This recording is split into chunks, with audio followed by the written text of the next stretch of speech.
तो लोकसभा चुनाव 2024 के सातों चरण की वोटिंग खत्म हो गई है। अब 4 जून को नतीजे आने वाले हैं, लेकिन उससे पहले तमाम न्यूज चैनलों और एजेंसियों के एग्जिट पोल सामने आ चुके हैं। वहीं लोकसभा चुनाव के परिणाम अब 4 जून को आएंगे और 4 जून को देश की नई सरकार का फैसला हो जाएगा। इसी के साथ हम आपको बता दें कि शेखावटी में भी दिग्गज नेताओं के साथ दलों के दम और दावों की हकीकत सामने आ जाएगी। प्रदेश में हॉट सीट बनी चुरू पर जीत के दावों के बीच दोनों दलों की विशेष नजर है। विशेष रूप से भाजपा के कद्दावर नेता राजेंद्र राठौर की चुनाव के परिणाम से प्रतिष्ठा जुड़ी हुई है। संसदीय क्षेत्र के तारानगर में भाजपा आगे रहती है या कमजोर, इस पर हर कोई चर्चा कर रहा है। जानकार मान रहे हैं कि चुरू की हार जीत 50,000 के अंदर अंदर रह सकती है। चुरू में राहुल कस्बा और देवेंद्र झाझरिया के बीच कड़ा मुकाबला है।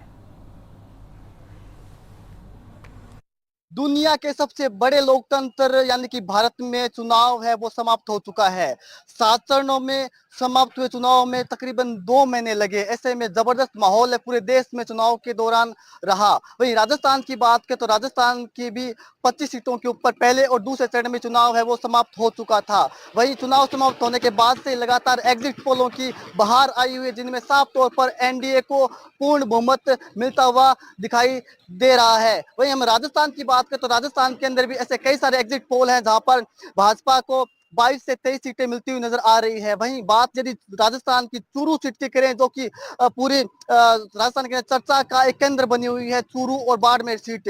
चूरू के अंदर राजस्थान से लेकर दिल्ली तक में चर्चा हो रही है, तो चूरू सीट काफी अहम है राजस्थान के लिहाज से। यहाँ पर भाजपा की ओर से देवेंद्र झांझड़िया तो वहीं कांग्रेस की ओर से राहुल कस्बा मैदान में है।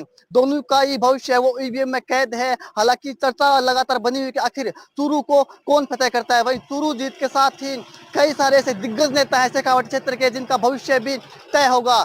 चूरू के अंदर न सिर्फ राहुल कस्बा और देवेंद्र झांझड़िया की प्रतिष्ठा दांव पर है, बल्कि चूरू के अंदर भाजपा के कद्दावर नेता राजेंद्र राठौड़ की प्रतिष्ठा भी दांव पर है। राजेंद्र राठौड़ ने एड़ी चोटी का दौर चूरू जीतने के लिए लगाया था। हालांकि देखने वाली बात यह होगी कि आने वाले समय में जब 4 जून को पेटियां खुलेगी तो परिणाम है वो किसकी ओर जाएंगे। राजेंद्र राठौड़ ने जो ताकत झोंकी, क्या उसका असर क्षेत्र में रहा या फिर राहुल कस्बा ने यहाँ पर बाजी मार ली। चूरू के इतिहास की बात करें तो चूरू है वो लगातार कमल है वो चूरू से कमल है वो खिलता आ रहा है, लेकिन इस बार राहुल कस्बा है वो बागी हो गए थे भाजपा से और कांग्रेस का दामन थाम लिया था। उन्होंने कांग्रेस की टिकट पर यहाँ पर चुनाव लड़ा, तो वहीं काफी रोचक मुकाबला है वो चूरू में देखने को मिला।